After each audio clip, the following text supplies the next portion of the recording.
हम अपने औलादों को हजरत हुसैन की कहानी नहीं सुनाते हैं। हमारे घर का 10 साल का बच्चा 20 साल का बच्चा यूट्यूब में फेमस है, इंस्टाग्राम पे वो फेमस है। यूं आप कहे कि फोन ला कर दे, फेसबुक फौरन खोल दे, लेकिन कायदा खोलकर नूरानी कायदा खोलकर अली पढ़ने को बोले आप नहीं पढ़ सकता है। क्यों नहीं पढ़ सकता है? आप तो मुसलमान के बेटे हो। हुजूर फरमाते हैं तस्लीम इस्लाम लाओ, तस्लीम सलामती पाओ। लेकिन वजह क्या है? हम आज इस्लाम के मानने वाले, इस्लाम का माना होता है चैन, इस्लाम का माना होता है सुकून, इस्लाम का माना होता है राहत।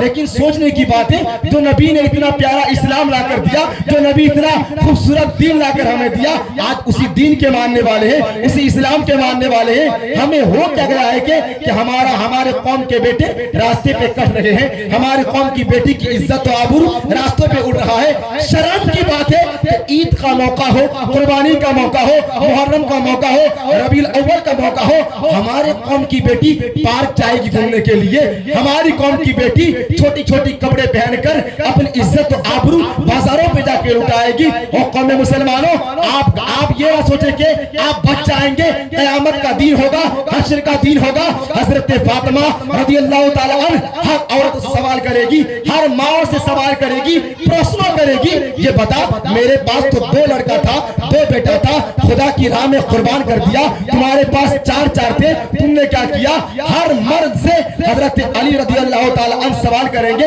ये बताओ मेरे पास तो 2 बेटे थे, मैंने अल्लाह की राह में कुर्बान कर दिया, तुम्हारे पास 4 औलाद थे, 20 औलाद थे, तुमने क्या किया? इसलिए मुसलमानों, आप यकीन जानो कि इस्लाम का रहनुमा आप हो, इस्लाम का रहनुमा आप हो।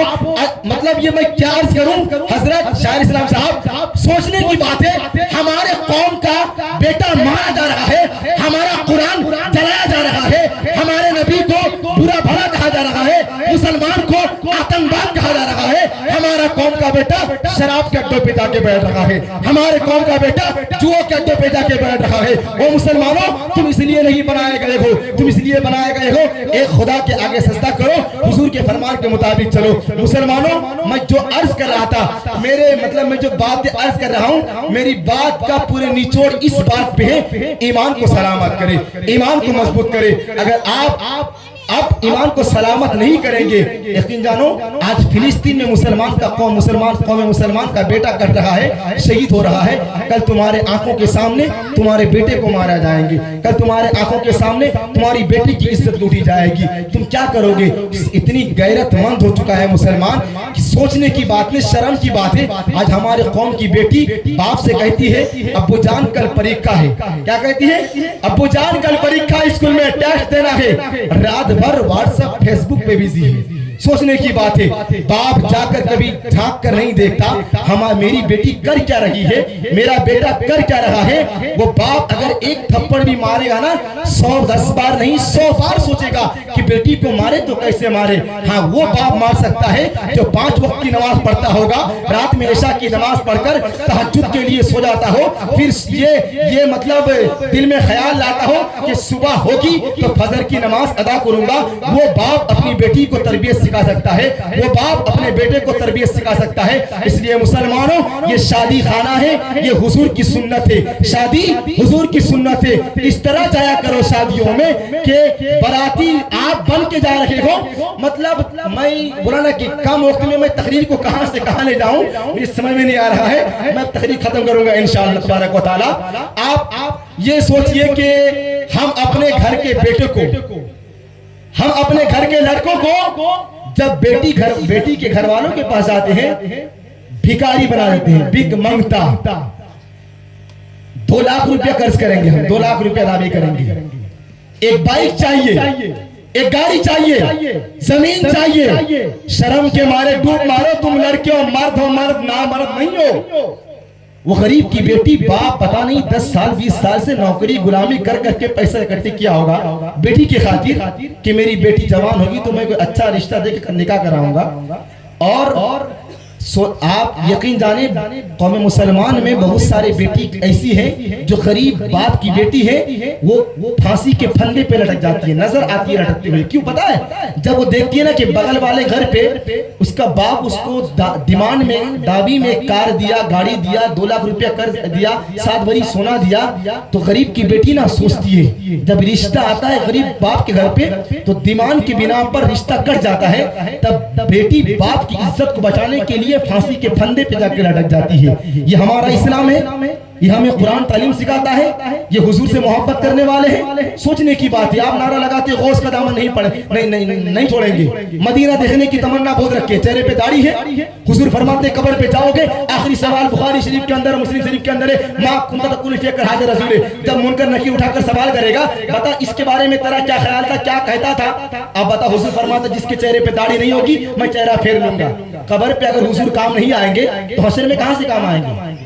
आपके चेहरे पे दाढ़ी नहीं, आप कहते हैं कि मदीना देखने की तमन्ना है, आपके चेहरे पे दाढ़ी नहीं है, आप नमाज नहीं पढ़ते, आप शराब के अड्डों पे जाके बैठते हो, आप जुआ के अड्डों पे जाके बैठते हो, आपको मुअज्जिन 5000 की तनख्वाह पाकर हैया अला सलाह देकर, हैया अला फलाह कहकर आपको कामयाबी की तरफ बुलाते हो। आप सोचते हो कि हमारी कामयाबी मतलब पार्टीशन के पीछे, शराब के पीछे, जुओं के पीछे नहीं मुसलमानों, हमारी कामयाबी तो उस इमाम के पीछे है जो 5000 की तनख्वाह पाकर मस्जिद में हैया अला सलाह, हैया अला फलाह की सदा देकर आपको खुदा के घर तक बुलाता है। हमारी कामयाबी उस तक है। और मैं ये गुजारिश करूंगा कि आप यकीन जानो, ये शादी हो रही है आशिक भाई तो यहाँ पे नहीं है, उनको आना चाहिए था, इसलिए कि ये महफिल में रहमत नूर की अनवार बरसती है। जहाँ हुजूर की महफिल होती है वहाँ 60,000 फरिश्ते आसमान से जमीन में उतर आते हैं और आकर गवाही भी देते हैं, मौला उस जगह पे गया था, उस महफिल में बैठने वाले का नाम, बाप का नाम, दादा का नाम भी जाकर रब के बारगाह में अर्ज करता है। अल्लाह फरमाता था मैं तेरे कहने पर सबकी मग़फ़िरत कर दिया। मैं आशिक भाई से कहूंगा, अगर आप अपने मेरी आवाज अपने कानों की सतह तक पहुंच रही है, आप मजलिस में आए, 2-4 मिनट कुछ बातें आपसे करनी है। जिनकी शादी हो रही है अच्छी बात है, उनसे बात भाई। एक बात ये भी जरूरी है, शरीफ भाई ने जो बात कहा कि कोई भी लड़के वाले को लड़की वालों से डिमांड मांगना नहीं चाहिए, ये बात मैं इसकी तायद करता हूँ। और साथ में एक बात ये भी कहता हूँ कि अगर मौलाना सुल्तान साहब, कासिम साहब हैं, शरीफ भाई, अगर कोई लड़का वाला लड़की वाले से डिमांड करे तो लड़की वाले को भी चाहिए कि ऐसे लोगों को बेटी ना दे। बिल्कुल एकदम सही, जरूरी बात, ऐसे लोगों को भी बेटी ना दे।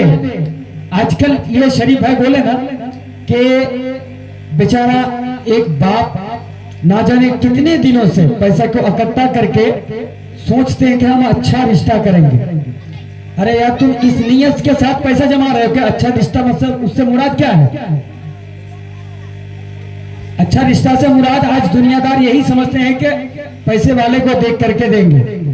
लेकिन मैं ये कह रहा हूं, अगर लड़का वाला, हर शादी करने वाला जो मर्द होता है उसको तो डिमांड मांगना ही नहीं चाहिए, जहेज बिल्कुल मांगना ही नहीं चाहिए, हराम है। साथ ही साथ ये भी बात कहता हूं मैं, अगर कोई लड़की वाला ये देखता हो कि कोई लड़का वाला डिमांड कर रहा है, उसको फिर कभी शादी, उसके साथ अपनी बेटी का निकाह हरगिज ना कराएं, हरगिज ना कराएं।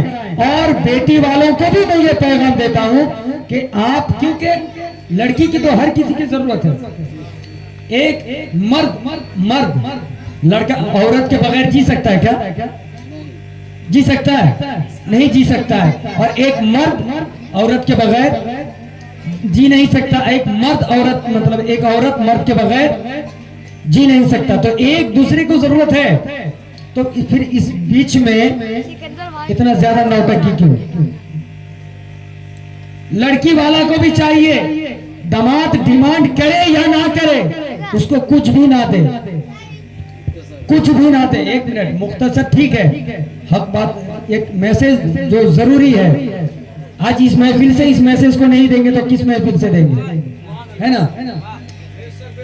शादी लोग कहते हैं कि अगर डिमांड नहीं करूंगा तो बहुत ज्यादा मिल जाएगा, बहुत ज्यादा मिल जाएगा बगैर डिमांड के, तो फिर क्यों, क्या जरूरत है डिमांड करने की?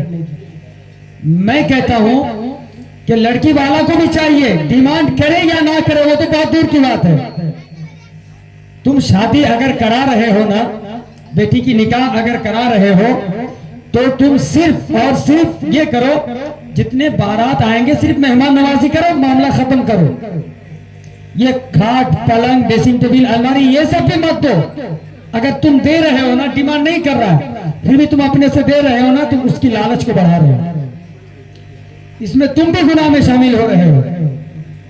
इसलिए लड़का वाला भी डिमांड ना करे और लड़की वाला भी सोच ले कि अगर डिमांड किया तो उसके साथ तो निकाह देना ही नहीं है, फिर क्या करना है, डिमांड नहीं भी करेगा तो भी देना नहीं है, सिर्फ मेहमान नवाजी करना है, सिर्फ मेहमान नवाजी करना है। अगर इस लाइन पे आप रहिएगा, इस बात पर अमल कीजिएगा, तो ही ये चीज से आप बच सकते हैं इंशाअल्लाह अज़ीज। अल्लाह रब्बुल इज्जत हमें और आपको सबको समझने की और हक पर चलने की तौफीक अता फरमाए। दुरूद शरीफ पढ़िए, अल्लाहुम्मा सल्ली अला, दुरूद शरीफ पढ़िए, अल्लाहुम्मा सल्ली अला।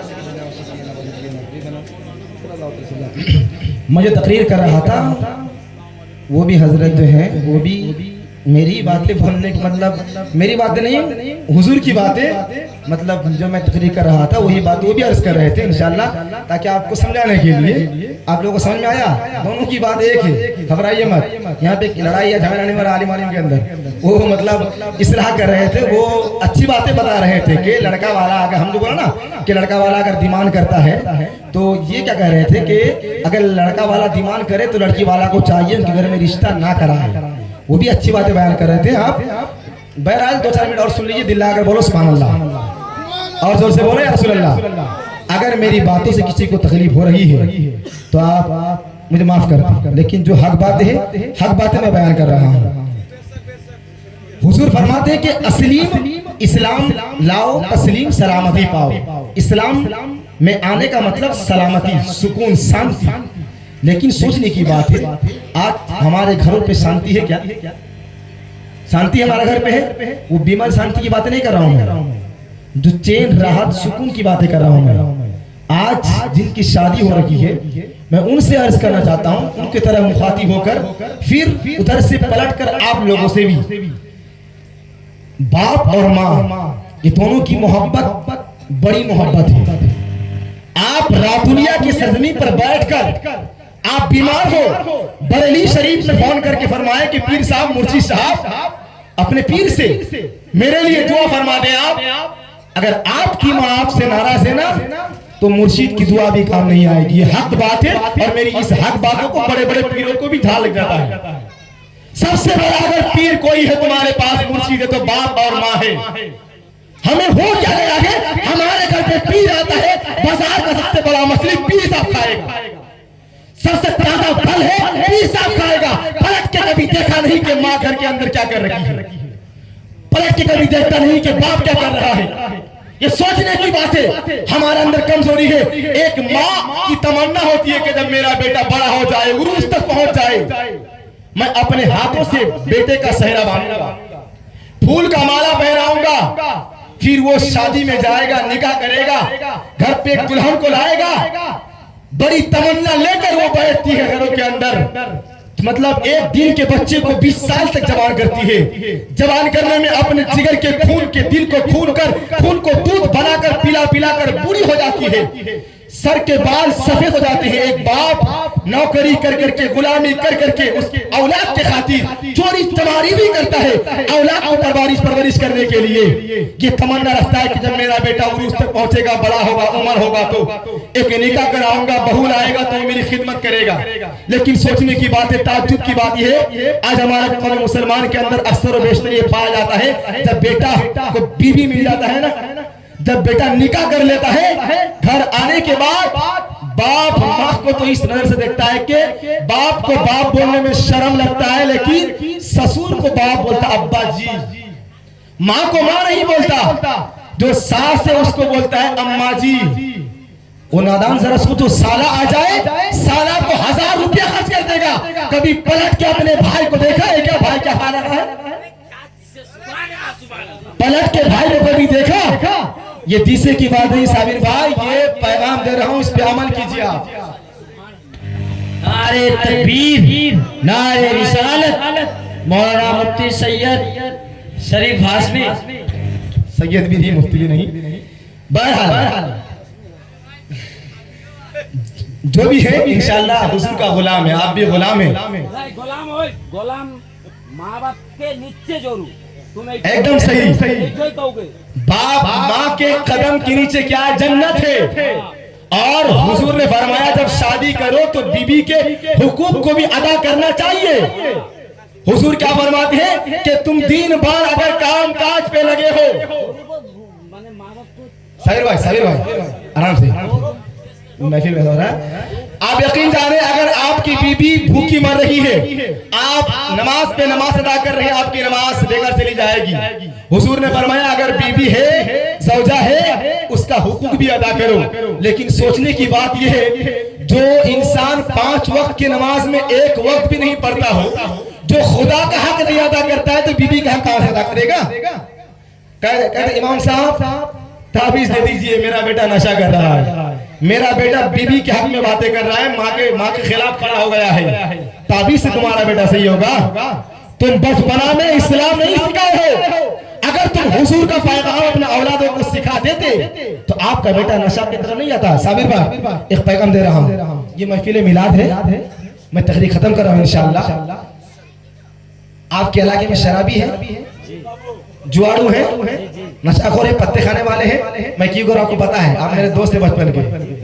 अगर आप हकीकत में अपनी माँ से मोहब्बत करते हैं, जो भी यहाँ बैठे हकीकत में अगर आप अपने बाप से मोहब्बत करते हैं तो आप जुए के नशे में नहीं जाएंगे। इसलिए पता है जो लोग सफर करते, प्रोग्राम करते, बाहर जाते हैं, उनसे पूछे प्रोग्राम पे जाते हैं ना बेटा, जब बेटा जाता है ना बाई चांस रास्ते में फोन स्विच ऑफ हो जाता है तो दोस्त और अहबाब है ना 1 बजे तक 12 बजे तक वेट करता है, इंतजार करता है मेरा दोस्त आ जाएगा। लेकिन माँ के दिल से पूछो, माँ तड़प तड़प के बिस्तर में सोती है कि मेरे बेटे ने कोई वजह बयान नहीं किया, अचानक फोन बंद हो गया, वो कब पहुंचेगा? पहुंचने तक माँ का दिल तड़पता है।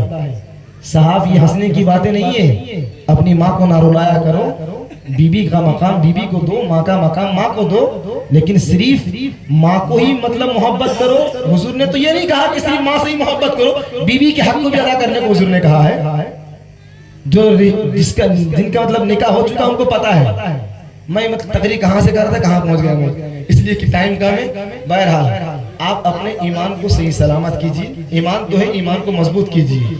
आज कहता है कि ईमान हमारे पास है, मुहर्रम हराम आए, रबीउल अव्वल आए, गौस आजम का महीना आए, ये कयामत के दिन ना, ये मैं भी सुनी हूँ, बरेली से मेरा भी ताल्लुक है, फातिया नियाज मिलाद से मेरा भी ताल्लुक है, लेकिन हक बातें बयान कर रहा हूँ। सिर्फ फातिया खानी पे पड़े रहोगे ना, नमाजें नहीं पढ़ोगे, कयामत के दिन ये नहीं पूछेगा कि फातिया किए थे कि नहीं किए थे। सबसे पहला सवाल होगा तो नमाज के बारे में होगा। फातिया करना एक जरिया है, इसाले सवाल का जरिया है। फातिया से जो हमारे वली बुजुर्ग हैं उनके दिलों को मुनव्वर होता है, वो एक सिलसिला है उन्हें खुश करने के लिए। अगर अल्लाह के वली खुश हो, नबी खुश हो, तो फिर रब भी खुश हुआ करता है। ये अलग बात है कि कयामत में वसीला से जन्नत जाएगा इंसान, मोहब्बत करने वाला से जन्नत जाएगा इंसान, लेकिन सिर्फ आप चादर पे लगे हैं, फातिया पे लगा। आप बताओ धामनगर शरीफ गए थे आप लोग? गए थे? कितने आदमी गए थे? उठाओ हाथ, देखिए, उठाओ उठाओ, गए थे ना? धामनगर से पलट के आ गया, हर साल जाते हो। मेरे मुजाहिद मिलत का पैगाम क्या था? अगर नबी से मोहब्बत करते हो तो नबी की आंखों की ठंडक नमाज को ना छोड़ो। आप पढ़ते हो नमाज? बताओ, पढ़ते हो नमाज? जुमे की नमाज कज़ा हो जाती है, मतलब थोड़ी सी बातें बयान करते, लेकिन वक्त नहीं है, खत्म कर रहा हूं मैं इंशाअल्लाह, कभी मौका मिलता है बयान खत्म कर दे रहे। माँ बाप से भी मोहब्बत करो, अपने औलाद से भी मोहब्बत करो, बीबी से भी मोहब्बत करो, और मस्जिद के इमाम से भी मोहब्बत करो। इसलिए कि आप सोचने की बात है, आप 15,000 20,000 का आप रोजगार करते हो, कमाते हो, 20 से 30,000 कमाते हैं आप लोग। आपका एक औलाद रहने के बाद भी आपका घर नहीं चलता है।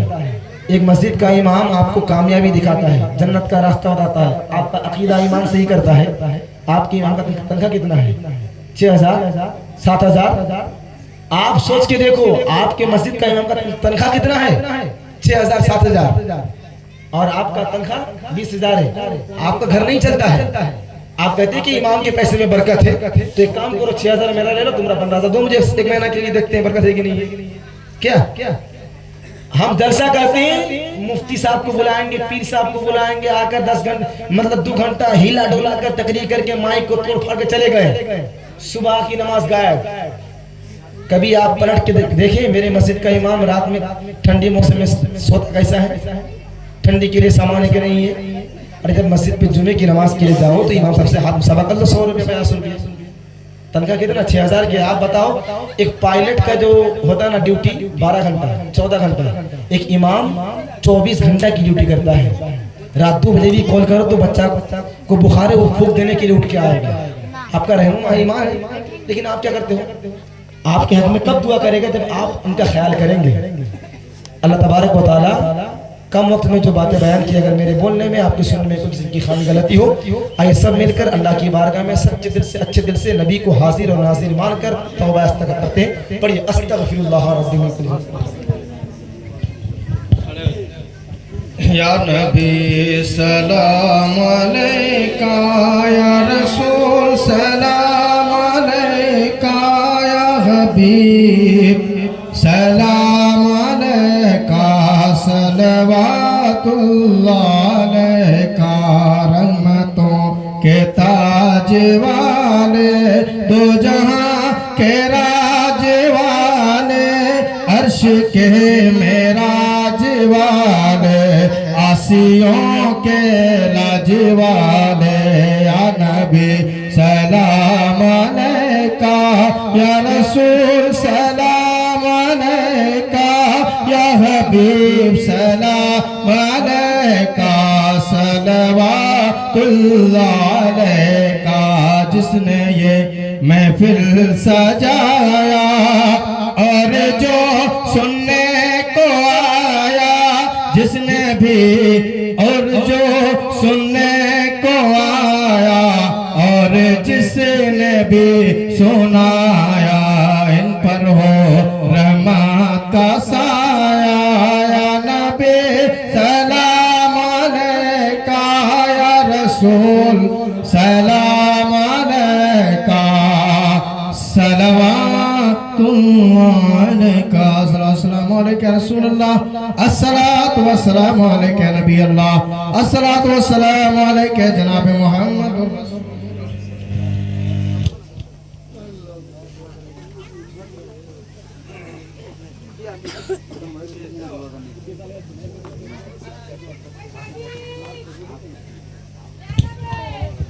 अल-फातिहा दुरूद नबी सल्लल्लाहु तआला अलैहि वसल्लम, सल्लल्लाहु अला नबी जुलुम्मी अलैहि सल्लल्लाहु तआला अलैहि वसल्लम।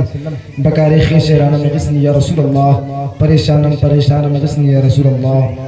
इलाही दिखा दे वो मदीना कैसी बस्ती है जहाँ पर मौला रात दिन तेरी रहमत बरसती है। मौला परवरदिगारे कारसाज़ा मौला करीम तू आलिमुल गैब है, मौला तू कादिर मुतलक है, तू हवाओं को भी देखता है, तू चीज़ चीज़ का इल्म रखता है। मौला करीम तेरे हुजूर के महफिल में बैठकर मौला शादी खाने के मौके पर तेरे हुजूर के सुन्नतों पर अमल करते हुए मौला ये मिलाद पाक मनाई गई। मौला जो कुछ जिक्र अश्कार की गई तमाम को अपनी बारगाह में कबूल मकबूल अता फरमा। मौला करीम बिलखुसूस कुल अंबिया कुल औलिया कुल शुहदा कुल ताबईन तबे ताबईन के वसीले से इस महफिल को अपनी बारगाह में कबूल अता फरमा। या अल्लाह जिसने नेक नीयत के साथ अच्छी नीयत के साथ तेरे हुजूर की मोहब्बत में मिलाद पाक का एहतमाम किया मौला और मेहमानों को बुलाया मौला करीम इनके बुलाने को और मिलाद पाक के मनानों को अपनी बारगाह में कबूल अता फरमा। मौला करीम तेरी बारगाह में हाथों को उठाए मौला तू आलिमुल गैब है, मौला तू करीम है, तू रहीम है। मौला करीम तू बंदों से एक मां नहीं 70 माओं से बढ़ के मोहब्बत करने वाला है। मौला हम तमाम की दुआओं को अपनी बारगाह में उरूज तक पहुँचा कर कबूल अता फरमा। मौला करीम बिलखुसूस मौला इस मिलाद के वसीले से तेरे हबीब के अहादीस और कुरान करीम की बातें बयान की मौला तमाम के जिक्र अश्कार के सदक़े तुफैल मौला जिनके निकाह के लिए मौला मिलाद पाक मनाई गई मौला करीम उनके निकाह को अपनी बारगाह में कबूल अता फरमा। मौला निकाह के बाद दोनों शौहर बीवी के अंदर हजरत आदम हजरत हवा की मोहब्बत अता फरमा। मौला करीम हमारे नबी और हम तमाम मोमिनों की माँ तमाम अज़वाज नबी की अज़वाज मुतहरात की जो मोहब्बत थी मौला तमाम की मोहब्बतें दोनों के अंदर कायम दायम अता फरमा। मौला करीम तेरे हुजूर के वसीले से मौला इस मिलाद में बैठने वाले मौला तमाम लोगों के ख़ानदान में जो लोग इंतकाल कर चुके मौला अगर ईमान के साथ कब्र के अंदर लेटे हैं मौला तमाम कब्र में रहमतों की बारिश अता फरमा। मौला करीम तू आलिमुल गैब है, मौला हमारे मुसलमान जहाँ जहाँ भी परेशान हाल में जी रहे हैं मौला, तेरे नबी के रहमतों से माला माल अता फरमा मौला। मौला करीम तमाम मुसलमानों को जालिमों के जुल्म से, काफिर की कुफरियत से, दुश्मनों से बचा मौला। या अल्लाह इस महफिल पाक के वसीले से जो लोग बीमार है सबको शिफाए कामला, शिफाए आजला अता फरमा मौला। मौला करीम तेरी बारगाह में क्या मांगो मौला, जो भी मांगो मौला कम है मौला। मौला करीम हम लोग गुनहगार हैं, बदकार है मौला, फिर भी तेरे नबी की उम्मत में शुमार है मौला। हमें ना देख, हमारे अमाल को ना देख मौला, तेरे नबी की उम्मत है मौला, तेरे नबी की उम्मत होने के नाते मौला दुआ कबूल अता फरमा मौला करीम। तेरे नबी के वसीले से मौला हमें जो बीमार है सबको शिफा अता फरमा मौला करीम। सुने हैं मरने के बाद कब्र में सांप बिच्छू से मुलाकात होती है मौला। मौला करीम जो लोग आज इस महफिल में बैठे मौला, जो लोग घर के अंदर से सुन रहे हैं मौला, जो लोग तेरे नबी के हुजूर के फरमान के मुताबिक अमल कर रहे हैं मौला, मिलाद पाक में बैठे हैं मौला, ये लोग जब कब्र के गोद में जाएं, कब्र के सीने पे जाएं तो मौला कब्र में सांप बिच्छू से नहीं, रहमतुल लिल आलमीन से मुलाकात नसीब अता फरमा। अल्लाहुम्मा रब्बना आतिना फिद दुनिया हसनतन व फिल आखिरति हसनतन व क़िना अज़ाबन नार। इन्नल्लाहा व मलाइकतहु युसल्लूना अलन नबी या अय्युहल्लज़ीना आमनू सल्लु अलैहि व सल्लिमू तस्लीमा। अल्लाहुम्मा सल्लि अला सय्यिदिना व शफीअना व नबियना व हबीबना व कुलीबना व रग़ीबना सल्लल्लाहु तआला अलैहि व सल्लम। सुब्हान रब्बिका रब्बिल इज़्ज़ति अम्मा यसिफून व सलामुन अलल मुरसलीन वल्हम्दुलिल्लाहि रब्बिल आलमीन। बहक़ ला इलाहा इल्लल्लाहु मुहम्मदुर रसूलुल्लाह। अस्सलामु अलैकुम।